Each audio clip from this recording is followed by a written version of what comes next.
Les méthodes de recrutement des terroristes varient selon les groupes, mais plusieurs stratégies communes émergent et s'articulent autour de 5 points. 1. Manipulation idéologique. Les recruteurs exploitent des croyances religieuses ou politiques présentant des narrations qui justifient la violence. 2. Utilisation des réseaux sociaux. Les plateformes en ligne sont utilisées pour diffuser des contenus extrémistes pour établir des contacts avec des individus vulnérables. 3. Ciblage des communautés soi-disant marginalisées. Les groupes peuvent se concentrer sur des personnes ressentant une présumée aliénation ou une frustration, leur permettant de développer un sens d'appartenance et une identité en lien avec leur communauté. Au Niger, aucune communauté n'est discriminée. 4. Utilisation des relations personnelles.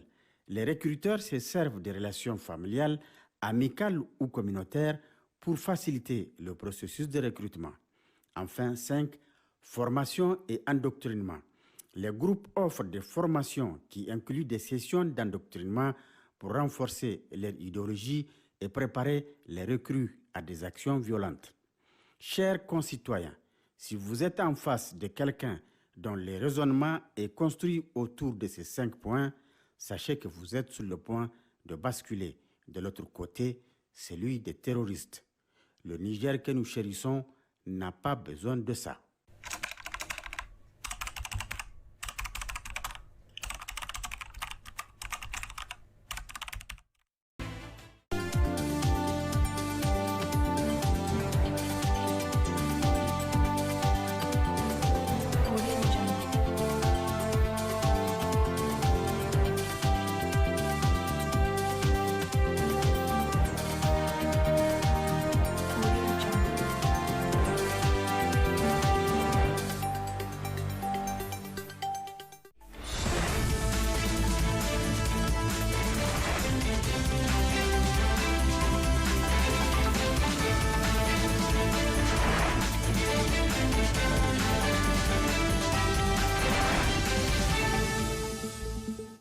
Mesdames et messieurs, bonsoir. C'est un réel plaisir pour moi de vous retrouver pour cette édition dont voici les différentes articulations. Valorisation des ressources, la Société du patrimoine des mines du Niger Sopamine et Mazumawa National Gold Company au cœur de la visite ce matin du ministre des Mines, le commissaire-colonel Abarchi Ousmane.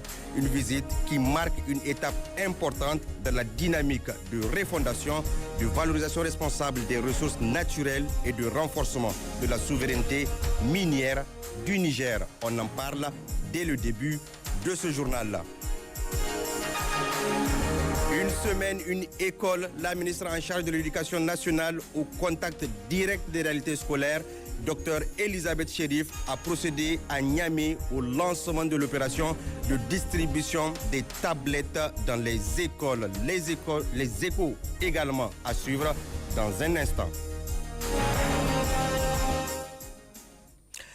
Très ravi de vous retrouver pour ce journal. Je l'annonçais en titre, le ministre des Mines, le commissaire-colonel Abarchi Ousmane, a entrepris ce lundi 5 janvier 2026 une série de visites au niveau des services rattachés. Une visite qui a conduit le ministre et sa délégation respectivement à la Société de patrimoine des mines du Niger Sopamine et à Mazumawa National Gold Company. Objectif, s'inquérir du bon fonctionnement de ces sociétés d'État et d'échanger avec les responsables conformément aux nouvelles orientations que les plus hautes autorités entendent donner à ce secteur dans un contexte de réaffirmation du Niger sur ses ressources minières. Le point avec Ahmadou Tijane Oumarou et Habibou Abdraman.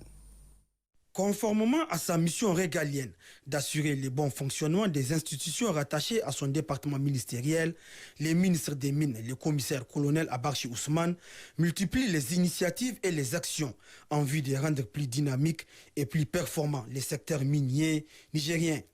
Ce lundi matin, accompagné des cadres du ministère, le commissaire-colonel Ousmane Abarchi descend dans les locaux de la Société des patrimoines des mines du Niger, Sopamine, pour une visite terrain. Une société qui a pour, entre autres missions, de gérer la participation du Niger dans les sociétés exploitant des substances minières ou des carrières sur le territoire national, mener pour le compte de l'État toute opération minière ou des carrières, seules ou en association avec des tierces. Cette visite a permis au ministre d'avoir des échanges francs avec les responsables de la dite société sur les nouvelles orientations données à ce secteur par les plus hautes autorités du pays. Et cette visite nous fait d'autant plus honneur qu'on a reçu du ministre les orientations de rupture, je vais dire, dans le cadre de la gestion de ces sociétés pour qu'elles soient beaucoup plus performantes, pour qu'elles servent beaucoup plus l'État, parce que c'est des structures créées pour pouvoir aider l'État, et non dans le cadre de la valorisation du potentiel économique et dans le cadre de la mobilisation des ressources pour cet État. On a relevé les aspects d'opportunité, surtout des projets stratégiques que la SOPAMIN envisage mettre en avant à partir de 2020. D'autres, c'est un processus, n'est-ce pas? Ils vont aboutir un peu plus tard. Dans ce cadre, on a par exemple le projet de l'exploitation de sel dans le département d'Ingal. On a la mise en place d'une centrale d'intrants miniers pour une question de souveraineté du Niger en matière minière. Deuxième étape de la visite, la société Mazumawa National Gold Company, créée le 19 septembre 2024 pour devenir l'outil central de la souveraineté aurifère du Niger. Cette société a pour mission de valoriser la filière aurifère à travers ses prérogatives, à savoir l'exploration, l'exploitation, l'affinage et la commercialisation légale et sécurisée de l'or. Et cela de manière souveraine et en établissant des partenariats techniques et industriels capables d'accompagner l'ambition nationale dans ce secteur stratégique. Cette visite du ministre consiste donc à soutenir la société dans cette démarche souverainiste. Nous avons échangé avec le ministre sur plusieurs aspects. D'abord, la gestion saine et responsable de la société étatique, comme Mazuma, c'est une société étatique. Et deuxièmement, il y a une charge qui est à notre sein pour contribuer en 2026 à l'exploitation aurifère et contrôler toute la valorisation, toutes les chaînes de valeur aurifère au Niger. Vraiment, c'est un ministre qui écoute et il nous soutient. C'est par rapport à ça qu'il est aujourd'hui à Mazumawa pour nous accompagner.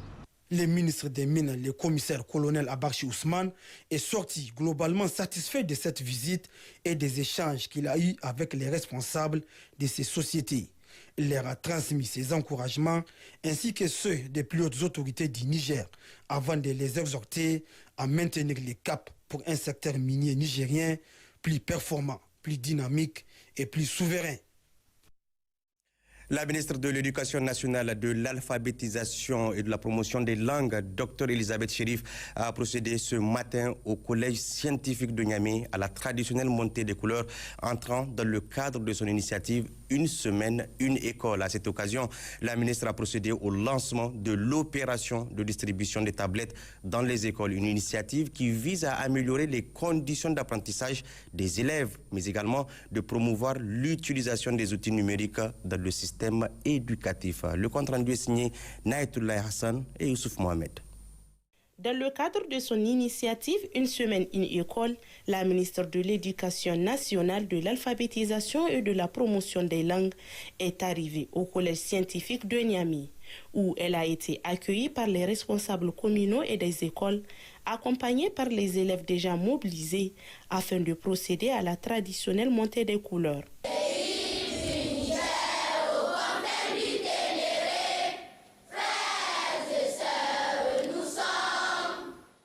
Cette initiative Une semaine, une école vise à promouvoir le civisme et le patriotisme à travers le salut des couleurs dans nos différents établissements. Ainsi, la ministre Dr Elisabeth Chérif a procédé au lancement des opérations de distribution des tablettes dans les établissements scolaires. Cette opération s'inscrit dans le cadre de la politique des plus hautes autorités visant à promouvoir l'éducation numérique. Ces tablettes équipées de contenus pédagogiques adaptés permettront aux élèves d'accéder à des ressources éducatives de qualité et aussi de développer leurs compétences numériques. Dans un monde en perpétuelle mutation marqué par l'essor du numérique et des technologies de l'information et de la communication, l'école se doit d'évoluer. D'évoluer afin de préparer efficacement les apprenants aux défis du présent et de l'avenir. Le don de ces tablettes constitue à cet égard un appui précieux pour notre établissement résolument engagé dans la promotion de l'excellence scientifique et de l'innovation pédagogique. La ministre Dr Elisabeth Chérif a remercié l'UNICEF pour son accompagnement avant de souligner l'importance de cette initiative tout en encourageant les enseignants à utiliser ces tablettes pour innover leurs méthodes pédagogiques et rendre l'apprentissage plus interactif et ludique. Il me plaît ici de saisir cette solennelle occasion au nom de tous les bénéficiaires, au nom de la communauté éducative ici représentée et au nom des plus hautes autorités de notre pays, la modernisation du système éducatif à travers l'utilisation du numérique fait partie des grandes orientations de la lettre de mission qui nous a été confiée par son Excellence, le Président de la République, chef de l'État, le général d'armée Abdourahmane Tchani. Ainsi, la dynamique d'installation et de multiplication des bibliothèques numériques au sein de nos institutions s'inscrit dans le projet de modernisation et de transformation de notre système éducatif impulsé par les plus hautes autorités, dans le but de faire de l'école publique nigérienne un instrument de promotion de la justice sociale et du développement de notre nation. Ces bibliothèques numériques sont des portails qui contiennent les programmes, des ressources pédagogiques, des supports qui peuvent être partagés. Elles permettent des accès multiples, une diffusion beaucoup plus intelligente du contenu, des économies d'échelle et surtout une idée fondamentale, faire circuler le savoir. Quand le savoir circule, c'est tout un pays qui respire mieux. Car le savoir, c'est ce qui ouvre des portes, c'est ce qui donne le courage, c'est ce qui permet de trouver des solutions appropriées aux difficultés et défis auxquels nous sommes confrontés individuellement et collectivement. Ensuite, la délégation s'est rendue au niveau du lycée d'excellence de Niamey, de l'école primaire Hantigous 1, le CES ZAM et enfin le lycée scientifique des filles de Niamey. Partout où la ministre est passée, les enseignants et les élèves ont exprimé leur joie et leur reconnaissance pour cette action menant le système éducatif vers un pas important. Quant au lycée scientifique des filles, ici, les élèves ont déjà commencé à utiliser les tablettes, démontrant ainsi leur enthousiasme pour l'apprentissage numérique. Cette opération de distribution des tablettes concerne au total 89 établissements à travers le Niger, dont 19 à Niamey. À travers l'accès aux tablettes et aux ressources numériques, les élèves pourront sans nul doute acquérir des compétences nécessaires pour réussir dans ce monde de plus en plus numérisé. Suite de cette édition, sous le haut patronage du ministre de la Communication et des Nouvelles Technologies de l'Information a eu lieu à Niamey le lancement officiel d'une formation de certification des correspondants à la protection des données à caractère personnel, initiée par la Haute Autorité à la consolidation de la paix à caractère personnel. Cette session de formation a pour but ultime de former et informer les cadres des administrations publiques comme privées afin qu'ils intègrent cette notion de protection des données dans leur action de tous les jours. Le point avec Maria Madakou et Aboubakar Suleiman. Le correspondant à la protection des données à caractère personnel ou encore le délégué à la protection des données personnelles constitue un acteur central de la gouvernance numérique. En termes clairs, un garant de la conformité, de la confiance et de la responsabilité. C'est conscient de ce rôle que la Haute Autorité de protection des données à caractère personnel, la HAPDP, conformément à sa mission, de concert avec le projet Ouri et le projet Village Intelligent, a initié cette formation de certification de ces acteurs issus des administrations publiques et des entreprises privées. La formation que nous lançons aujourd'hui est instituée pour répondre aux grandes mutations et aux défis majeurs de la protection des données à caractère personnel, notamment à l'ère du numérique. Elle vise à renforcer les capacités des cadres des administrations publiques et des entreprises privées afin qu'ils intègrent pleinement la protection des données à caractère personnel dans la conception, la gestion, la fourniture des services publics et privés de plus en plus digitalisés.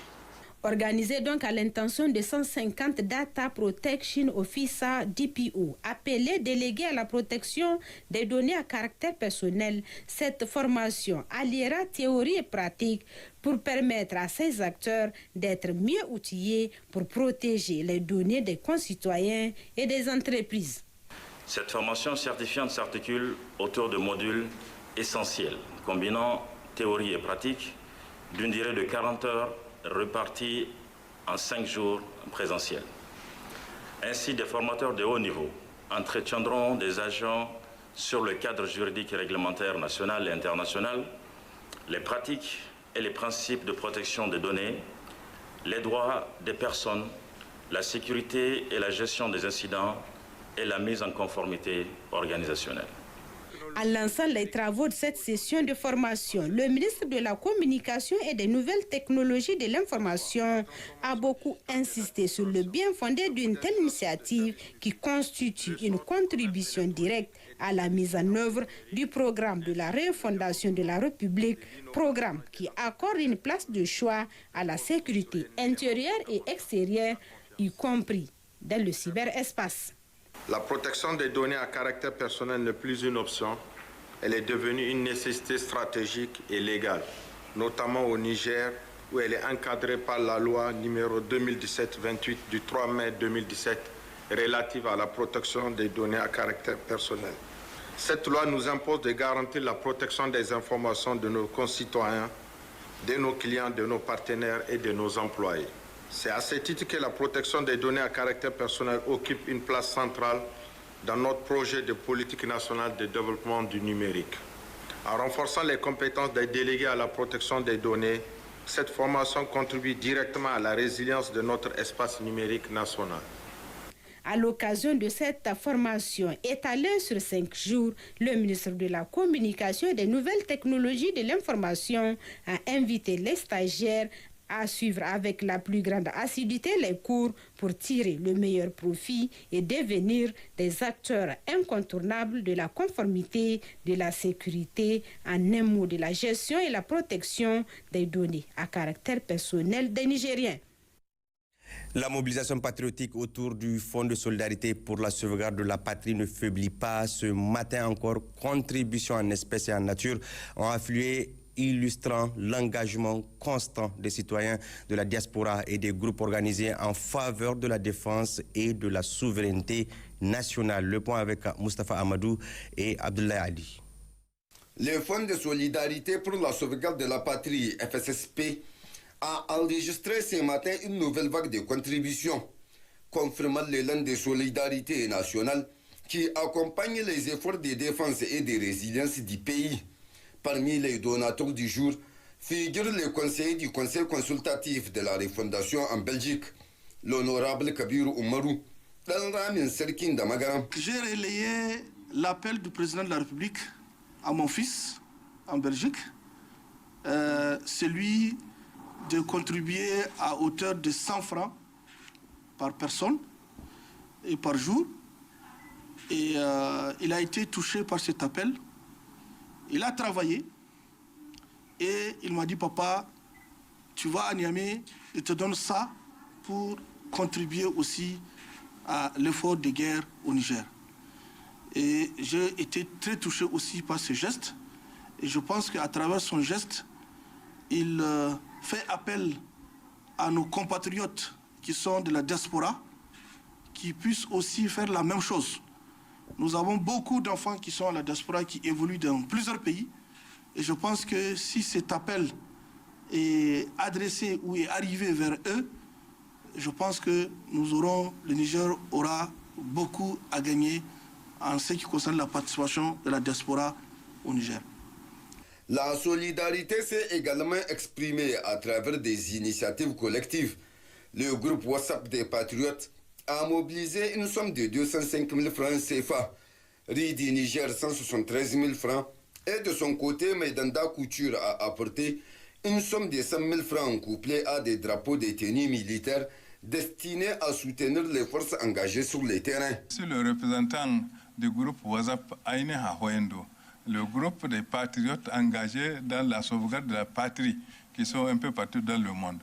Et nous sommes venus répondre à l'appel du président de la République qu'il a fait à Terra pour demander aux citoyens de se mobiliser pour pouvoir donc qu'ensemble nous puissions prendre en charge donc la défense de notre patrie. Donc nous avons amené une somme de 205 000 francs qui peut valoir une contribution de plus de 2000 personnes. Dans cet esprit du patriotisme et de la responsabilité collective, nous avons l'honneur de remettre une contribution financière aux employés de Maïdanda Couture d'un montant de 100 000 francs CFA en guise à cette noble initiative. Et un lot de 1000 drapeaux de tenue militaire au profit de nos FDS qui combattent jour et nuit pour la paix et la sécurité de notre pays, la quiétude sociale, la quête et la souveraineté nationale.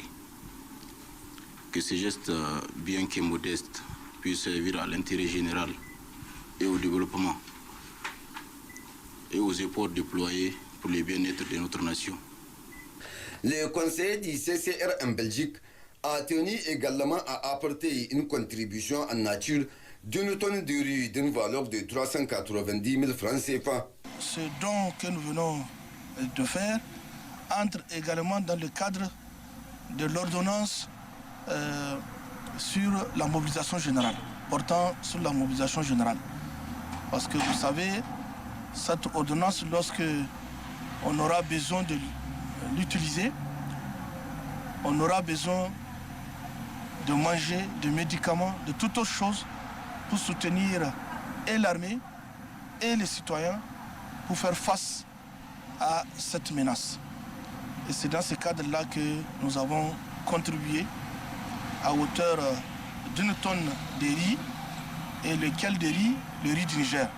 Nous voudrons aussi faire une double action pour faire la promotion de la production locale, pour consommer localement.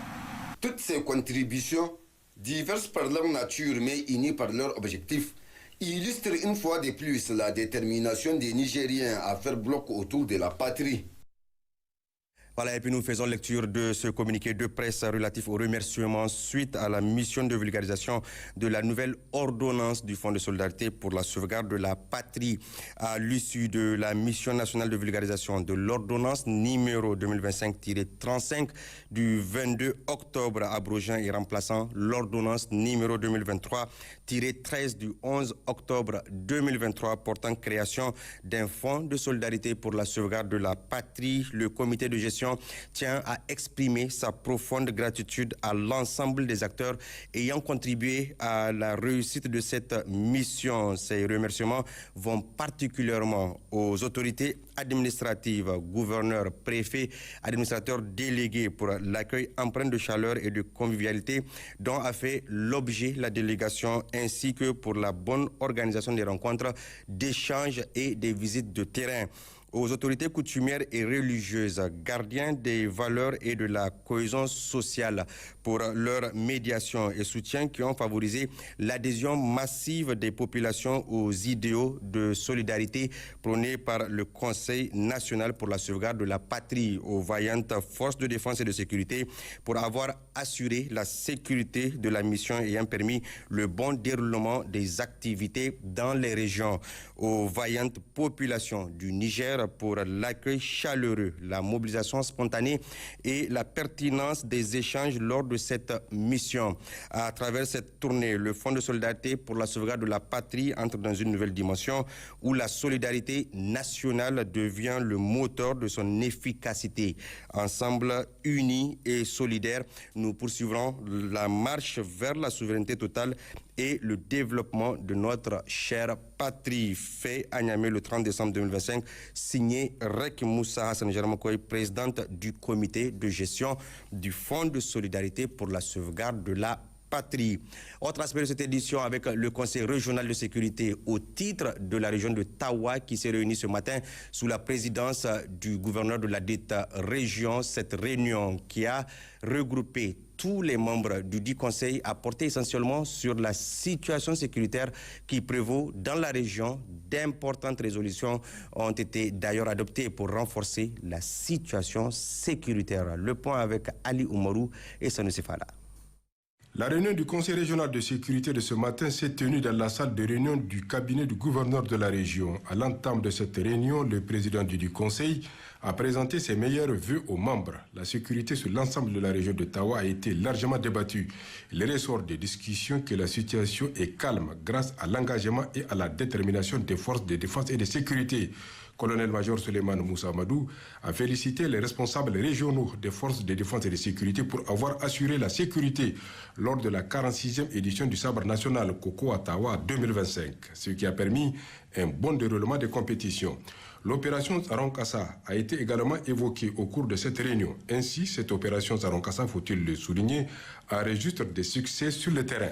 Globalement, le bilan de l'année sur le plan sécuritaire est satisfaisant au regard des résultats engrangés par les forces de défense et de sécurité sur les différents théâtres d'opération, malgré la persistance des menaces. Le gouverneur de la région de Tawa a d'ailleurs saisi l'occasion pour transmettre aux forces de défense et de sécurité les encouragements et les félicitations du président de la République, chef de l'État, chef suprême des armées, le général d'armée Abdraman Tiani, pour les actions menées en vue de sécuriser le pays.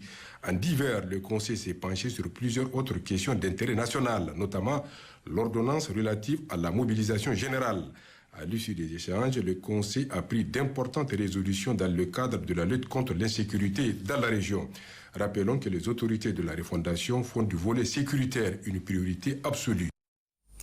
Le Conseil régional de sécurité de la région de Zender s'est également tenu ce matin dans le chef-lieu de région, présidé par le gouverneur de la dite région. Cette réunion était consacrée à l'examen de la situation sécuritaire et la circulation des personnes et de leurs biens. À cet égard, le gouverneur a souligné la nécessité d'une parfaite collaboration entre les forces de défense et de sécurité et la population. Kassou Moutari et Maman Ousmane pour le compte-rendu. Plusieurs points étaient inscrits à l'ordre du jour de cette réunion ordinaire du Conseil régional de sécurité de la région de Zander. Il s'agit de la situation sécuritaire globale dans la région et la circulation des personnes et de leurs biens. Il sera également question de rappeler aux différents responsables des forces de défense et de sécurité à tous les niveaux de redoubler de vigilance car le pays est en guerre. Ce n'est un secret pour personne, le Niger est en guerre. Au vu de la tournure géopolitique, a déclaré le gouverneur de la région de Zander, le colonel Masallachi Mamansani.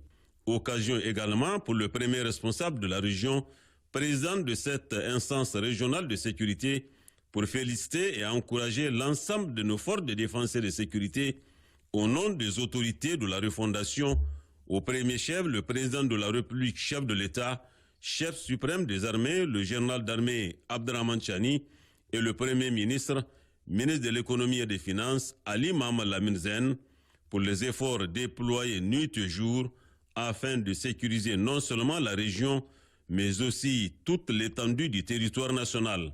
Le colonel Masallachi Mohamed Sani a saisi l'opportunité pour leur demander de redoubler encore de vigilance pour la sécurisation de nos laborieuses populations et du pays tout entier. Il a enfin demandé une parfaite et efficace collaboration des populations avec les forces de défense et de sécurité FDS, surtout à travers des renseignements.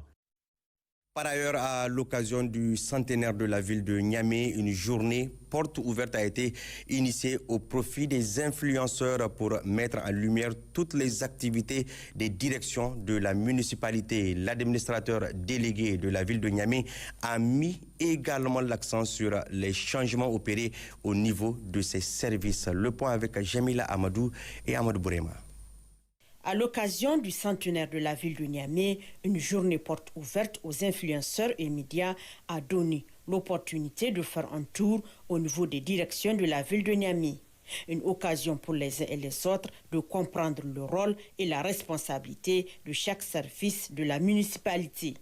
L'administrateur délégué de la ville de Niamey, le colonel Boubacar Soumana Garantier, a mis l'accent sur la mobilisation des ressources. Boubacar Soumana Garantier a insisté sur le rôle des contribuables pour une amélioration de l'assiette fiscale, chose qui contribue significativement au développement de la ville et de manière durable. Plusieurs interventions ont apprécié cette initiative de la ville et se sont engagées à être des relais auprès de la population pour la sensibilisation. À travers cette journée porte ouverte, la ville de Niamey entend renforcer ses compétences en ressources humaines et techniques pour la bonne marche des activités institutionnelles. L'administratrice déléguée de la commune rurale de Liboré a procédé ce matin à une série d'activités, entre autres la réception de 9 classes construites sur fonds propres de la commune, la réception de 100 tables bancs réfectionnées et la réception d'une contribution au profit du Fonds de solidarité pour la sauvegarde de la patrie. Toutes ces activités se sont déroulées dans l'enceinte de l'école Sekeri Zarma. Le point avec Mariama Ibrahim Sabi et Hamidou Amadou. La rentrée des classes des congés du premier trimestre de l'école Sekiri Zarma 1, 2 et 4 de la commune rurale de Liboré a été marquée par la remise des classes construites en matériaux définitifs et sur fonds propres de la commune. La première responsable de la dite commune a souligné les raisons qui l'ont motivée à avoir l'initiative. Il me souviendra l'année passée, le 13-11-2024, il y a eu un incendie tragique qui m'a vraiment beaucoup touchée. Quand je me suis rendue sur les lieux, j'ai trouvé vraiment plus de 10 classes en paillotes. Auparavant, il y a 22 classes en paillotes à l'école Sekiri Zarma. Donc ça m'a beaucoup écœuré. J'ai promis au directeur de l'école que, Inch'Allah, on fera de notre mieux. Aujourd'hui, Dieu merci, promesse tenue de la commune, on est venu à la réception de ces classes que j'exhorte à l'inspecteur de faire bon usage, de bien entretenir ces classes parce que ça rentre dans le cadre de l'amélioration des conditions de vie de nos élèves. Les bénéficiaires, à leur tour, ont exprimé toute leur gratitude par ce geste qui, disent-ils, vient une fois de plus booster le secteur éducatif de leur commune. On sait qu'une classe en matériaux définitifs fait partie des facteurs qui déterminent un enseignement de qualité.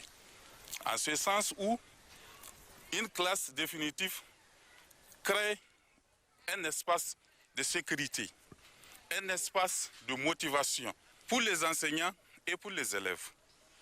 On remercie Madame l'administratrice déléguée et les autorités communales pour ce joyau dont ils nous ont offert. Et nous allons prendre l'engagement en tant que bénéficiaires que ce joyau-là soit utilisé à bon escient. Ces ouvrages conçus par le groupe Zakaria et Fils dans un délai de 4 mois est estimé à environ 94 millions de francs CFA. Cette cérémonie de remise des clés est couplée à la réception de 100 tables bancs réfectionnées au profit de la même école. Profitant de l'occasion, le directeur de l'école Sekiri Zarma a remis un montant de 35 750 francs CFA collectés par les élèves dans l'optique de répondre à l'appel des autorités du pays dans le cadre de la contribution pour la refondation du Niger. La Confédération démocratique des travailleurs du Niger, CDTN, s'est exprimée ce lundi 5 janvier 2026, jour de son 25e anniversaire de lancement de ses activités. La CDTN a en effet rendu publique une déclaration à son siège à Niamey. Objectif, partager sa vision sur les enjeux sociaux du moment et engager une réflexion collective sur les droits des travailleurs. Le point avec Hannat Mahamadou et Ousmane Konaté.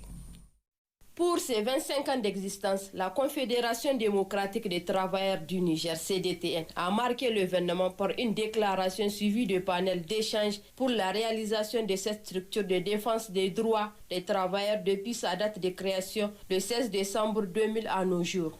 Aujourd'hui, en 2026, la CDTN est la première centrale, la plus représentative des travailleurs au Niger, à l'issue des premières élections professionnelles du 31 juillet 2019 et compte à cette date 59 syndicats affiliés des secteurs publics, parapublics, privés et informels, contre 7 à sa création. Au plan international, la CDTN est affiliée à la Confédération syndicale internationale, CSI, à l'Organisation des travailleurs de l'Afrique de l'Ouest, OTAO, et est membre de plusieurs réseaux syndicaux internationaux.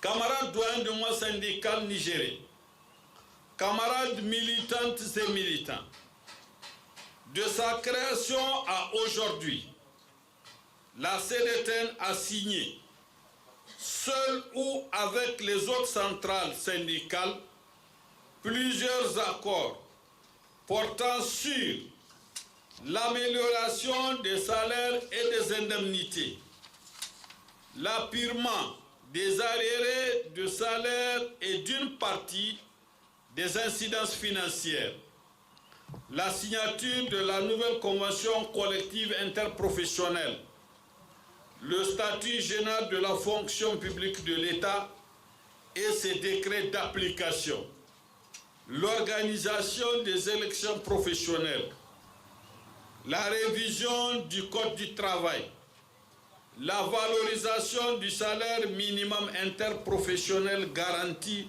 SMIC, le rehaussement de l'âge de départ à la retraite des fonctionnaires, la mensualisation de la pension.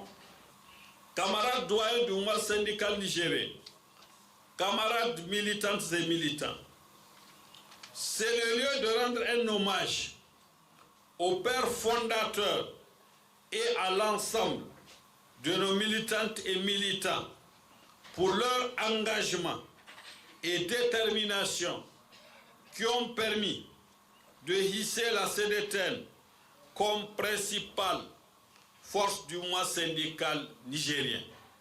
Un cadre d'échange où syndicalistes, experts et travailleurs ont partagé leur point de vue. La CDTN confirme ainsi son engagement, son rôle d'acteur clé dans le dialogue social. Voilà, et puis nous en venons à présent à votre rendez-vous hebdomadaire consacré à la page des sports. Et ce soir, je reçois Hassoumi Abdoulaye. Hassoumi Abdoulaye, bonsoir. Bonsoir. C'est un réel plaisir pour moi de te recevoir sur ce plateau pour parler de l'actualité sportive. Et nous allons débuter cette page des sports Hassoumi avec du basketball, avec la première édition des Trophées de la Nation à Zender. Et en marge de cette édition, on a vu le parrain de l'événement, le Premier ministre, ministre de l'économie et des finances, Ali Mohamed Lamine Zen, démontrer ses talents d'ancien joueur de basketball. Oui, effectivement, en tout cas, on a vu les images avec beaucoup de plaisir. Vous savez, le Premier ministre, ministre de l'économie et des finances, était un ancien joueur de l'AS Niger, l'Espoir FC, donc de l'Espoir Basketball Club de Zander dans les années 80. Il a également joué en équipe nationale du Niger, il faut le souligner. C'est, pour ceux qui le connaissent, c'est vraiment un champion de basketball. Alors, en marge du championnat national, les phases finales du championnat national, dénommé les Trophées de la Nation, il a enfilé la tenue d'anciens joueurs pour montrer en tout cas ses talents de basketteur. En tout cas, il a montré que il maîtrise encore les fondamentaux du basketball, notamment la prise de balle, les passes dans le bon timing. On aurait pu voir peut-être un panier à 3 points, mais l'un dans l'autre, il faut quand même souligner que en marge avec ses coéquipiers, ils ont tenu quand même à rejouer, à se rappeler de l'ancien temps, et ça c'est un bon signe pour le basketball nigérien, parce que si les anciens acteurs de la discipline, parce que le basketball, on va revenir certainement, est en train de retrouver ses couleurs, ce n'est pas fortuit. Justement, le basketball qui est revu au Niger après plusieurs années d'étalogie à Hassoumi. Oui, effectivement, vous savez, depuis quelques années, le basketball, il faut le dire, était en léthargie, Karim, puisque du moment qu'on n'avait pas d'équipe nationale, on n'a que l'équipe nationale à 6 contre 6 qui se déplaçait et qui faisait quelques résultats, mais ce n'est pas l'équipe nationale de 3 contre 3, hommes et dames, mais ce n'est pas suffisant. Et quelques anciens internationaux ont dit arrêter le basketball parce qu'il n'y avait pas de compétition. Mais depuis l'installation du nouveau bureau exécutif dirigé par Mamadou Saleh Djingarey, On sent quand même que ce basketball est en train de renaître de ses cendres. Il y a beaucoup de compétitions tant à Niamey qu'à l'intérieur du pays. Les ligues régionales sont actives et on a vu à Zander comment le monde s'est déplacé pour admirer les talents. La finale a été à la hauteur des attentes puisque AS Nigelec de Niamey a battu difficilement Espoir Basketball Club de Zander. Mais il faut quand même reconnaître qu'à travers le niveau, on peut attendre à avoir une bonne équipe nationale de basketball. On a vu que c'était parrainé par le Premier ministre qui a assisté jusqu'à la fin. Il y avait également le ministre de la Jeunesse et des Sports qui s'est déplacé à Zander pour assister vraiment à ce grand événement parce que ça fait depuis 2017, on n'a pas assisté à un championnat véritable de basketball.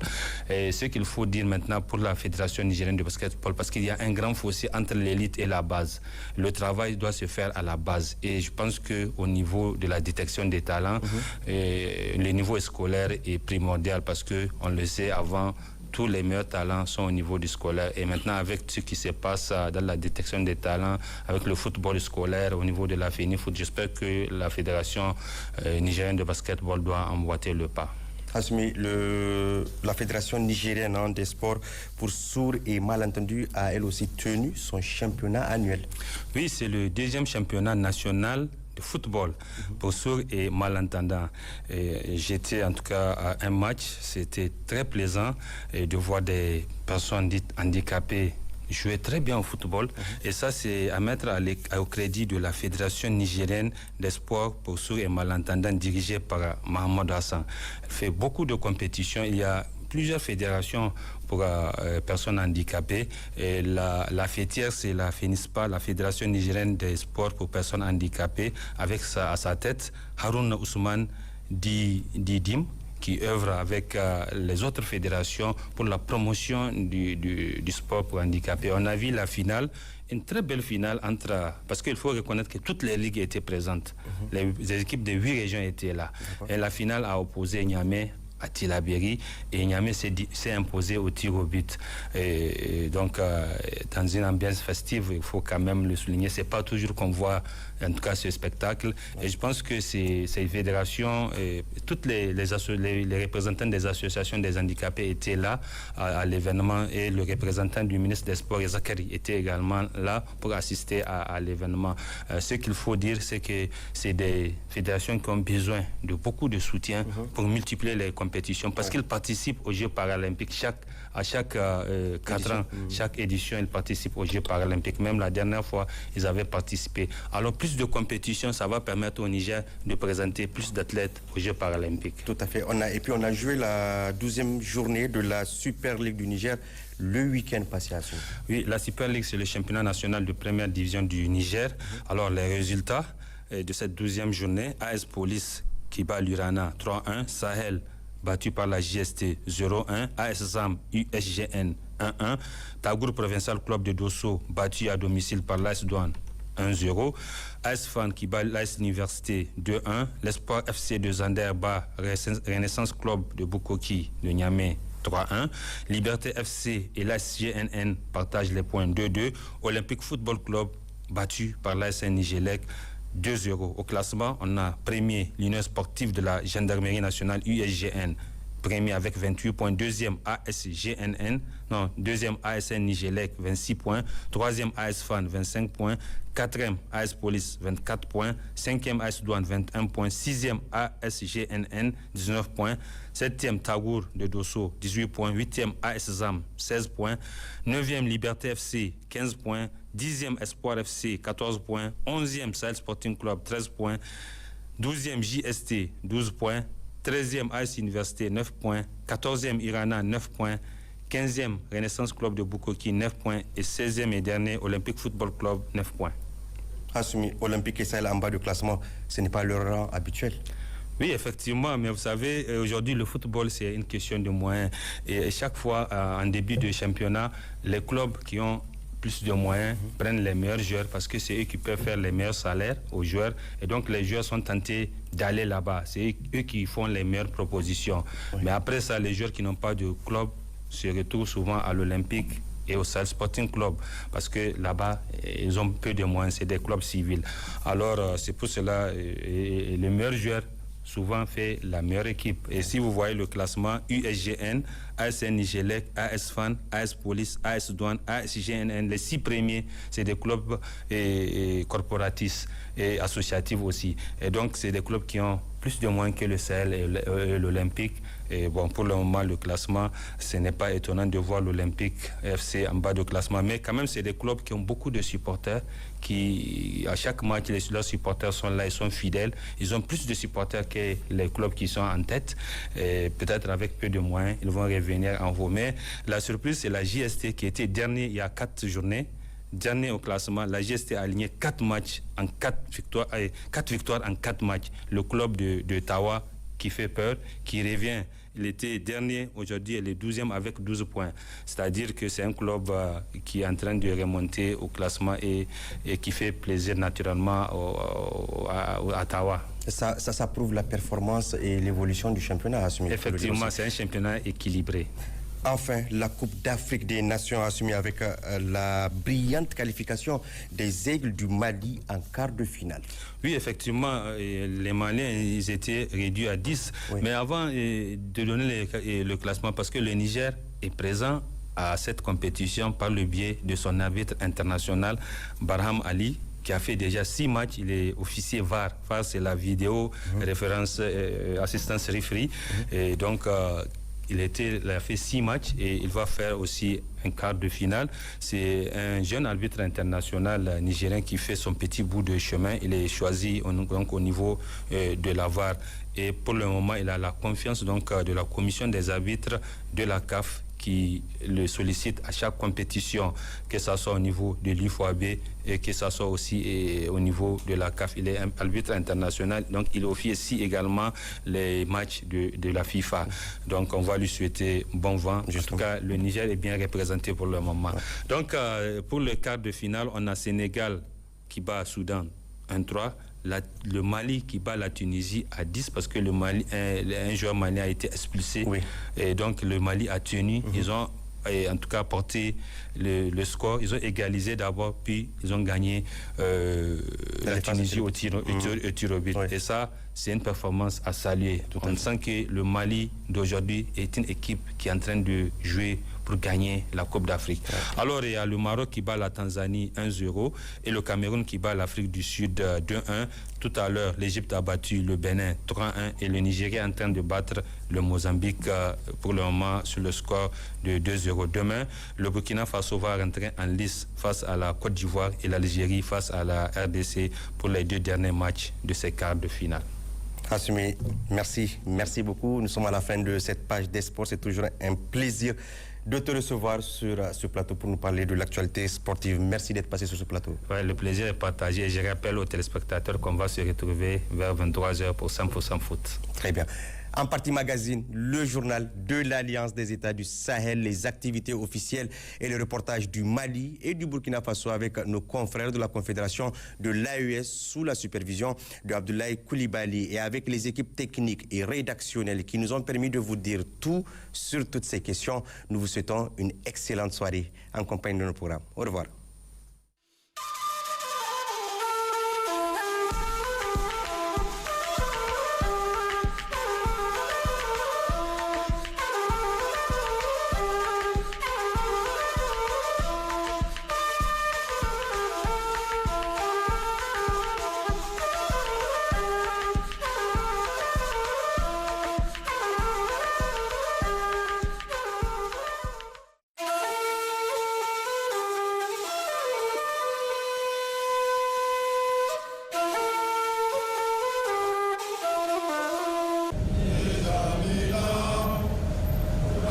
Le ditanier entonné à l'unisson à l'immeuble du Faso.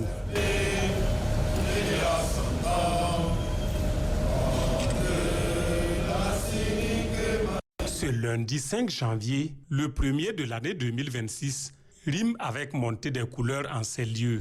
Les personnels des ministères de l'administration territoriale et de la justice renouvellent leur attachement au symbole de la nation burkinabé par cet honneur rendu au fanion national. Ce rituel mensuelle offre à chacun et à chacune de nous, fils et filles du Burkina Faso, pays des hommes intègres, l'occasion non seulement d'exprimer son patriotisme et sa fierté d'appartenir à cette belle nation, mais aussi et surtout de renouveler notre engagement, notre fidélité à la porter dans notre cœur, dans notre esprit et à la défendre coûte que coûte, vaille que vaille, en tout temps et en tout lieu. Malgré les défis, l'engagement des agents a permis d'engranger des résultats satisfaisants en 2025. Mais l'année 2026 s'annonce cruciale dans ces départements. En ligne de mire, l'opérationnalisation du nouveau Code général des collectivités territoriales ainsi que celle des tribunaux coutumiers. Tout en félicitant les personnels, Idaso Rodrigue Bayala les exhorte à plus d'abnégation, d'innovation et d'initiative au quotidien en vue de relever ces défis. Ces défis qui ont pour objectif de rendre les services publics de la justice et de l'administration du territoire plus accessibles aux populations doivent être le tableau de bord de chacune et de chacun tout au long de cette année 2026. C'est pourquoi je vous invite à une plus grande détermination, à un engagement sans faille, à un esprit de sacrifice et à un patriotisme actif, afin qu'ensemble, nous puissions assurer avec efficacité la mise en œuvre réussie des missions qui nous sont assignées. À ce rituel mensuel, le garde des Sceaux présente ses vœux de nouvel an au personnel. Un hommage est également rendu aux forces de défense et de sécurité ainsi qu'aux volontaires pour la défense de la patrie. Par leur détermination et leur courage, ils engrangent chaque jour des victoires héroïques sur les forces du mal, permettant ainsi au Burkina Faso de restaurer sa dignité et de reconquérir sa souveraineté, souligne le ministre de la Justice.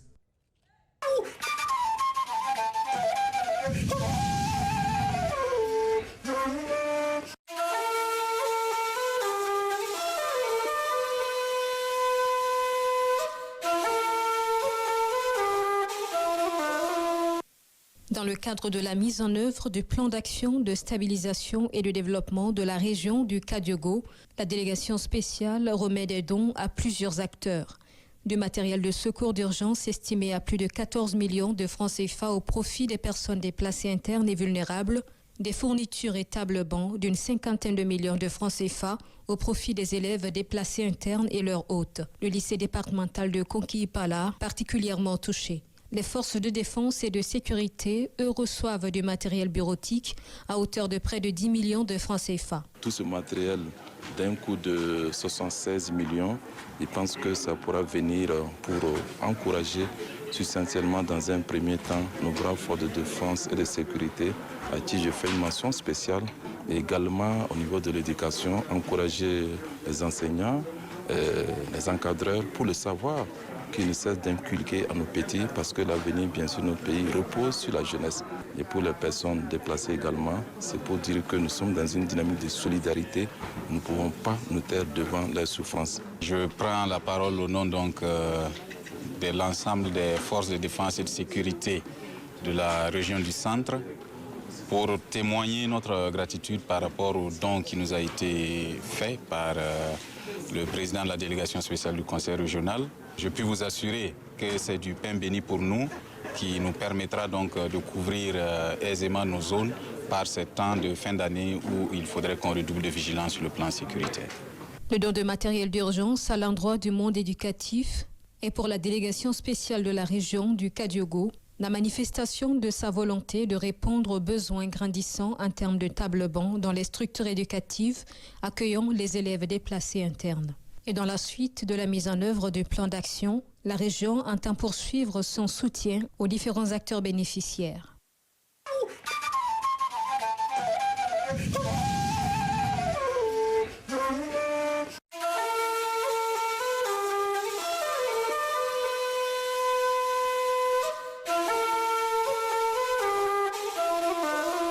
Les pans de la souveraineté sont étalés dans ce document intitulé « Souveraineté et défis contemporains, le cas du Mali dans un contexte de transformation au Sahel ». C'est un document de 211 pages édité par la Sahélienne. Il parle de la souveraineté sécuritaire, alimentaire entre autres. Cet ouvrage collectif vient d'être officiellement présenté au public après une année de travail d'équipe. Ma contribution a porté sur les ressources naturelles dans les 3 pays de l'AIS qui occupent une position stratégique dans le Sahel.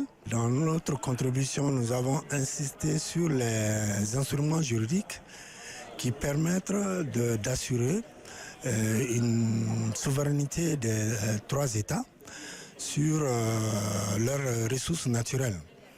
Nous avons évoqué l'avènement récent du Code minier de 2023 qui a permis à l'État du Mali de décider désormais de ce qu'il va faire de ses ressources minières. Ma contribution porte sur la recherche scientifique au Mali. C'est rare de voir un pays qui finance la recherche chez lui à 100%. L'intérêt, c'est qu'en fait, le Mali va prendre en charge le contrôle plutôt de quelle recherche faut-il faire. Et le fait d'être au contrôle de cette recherche rend consommables les produits de cette recherche. Un exposé mené par 3 des co-auteurs a permis à l'assistance de bien cerner le sujet. Aujourd'hui, je sors de cette activité en me disant que dorénavant, chacun d'entre nous doit sa partition pour la préservation de notre sécurité. Ces réflexions ont tenu à nous faire comprendre et surtout à pointer du doigt sur des thématiques là où on ne voyait réellement pas. L'ouvrage contient la contribution de 9 enseignants d'université, dont des professeurs. Il traduit la volonté de rupture avec les dépendances anciennes en faveur d'un développement endogène et d'une refondation institutionnelle au service des peuples.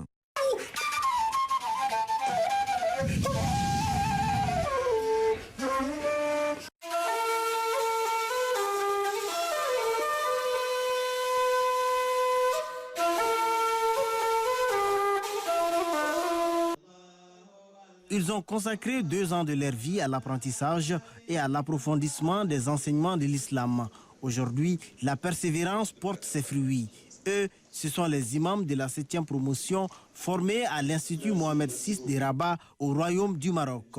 Au total, une centaine de bénéficiaires, dont 5 femmes, ont été formés à l'histoire, aux valeurs et aux pratiques de l'islam selon les rites malikites, promoteurs d'un islam authentique, équilibré et tolérant. Il s'agit bien sûr de former des imams maliens pour que le pays puisse retrouver la paix, la sécurité et la stabilité. Former ces imams à un islam modéré, tolérant, qui respecte les autres.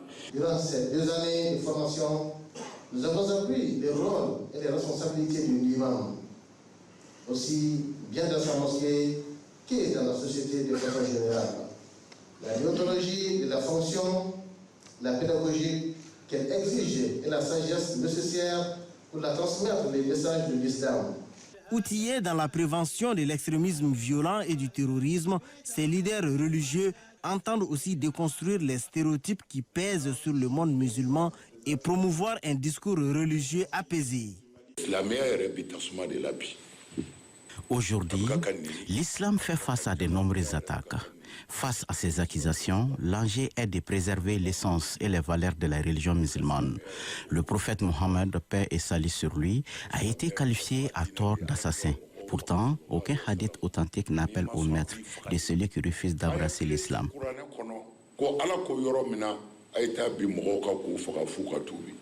La phrase détruit plus que la bombe atomique. C'est pourquoi vous êtes sur un terrain où vous devez être engagé à prêcher de la bonne manière, à donner les discours contraires de ce que d'autres camps donnent dans le cas de l'extrémisme violent et le terrorisme. Vous avez été formé pour que vous soyez positif. Au-delà de la formation religieuse, ces imams ont également bénéficié de formations pratiques en agriculture, informatique et couture. Cela afin de renforcer leur autonomie économique et leur contribution au développement local. La cérémonie de clôture a été marquée par la remise des diplômes et des distinctions honorifiques au président de la transition, au Premier ministre, au ministre des Affaires religieuses et au directeur de l'Institut Mohamed VI de Rabat. Un moment solennel ponctué par une lecture du Saint-Coran pour bénir cette nouvelle promotion.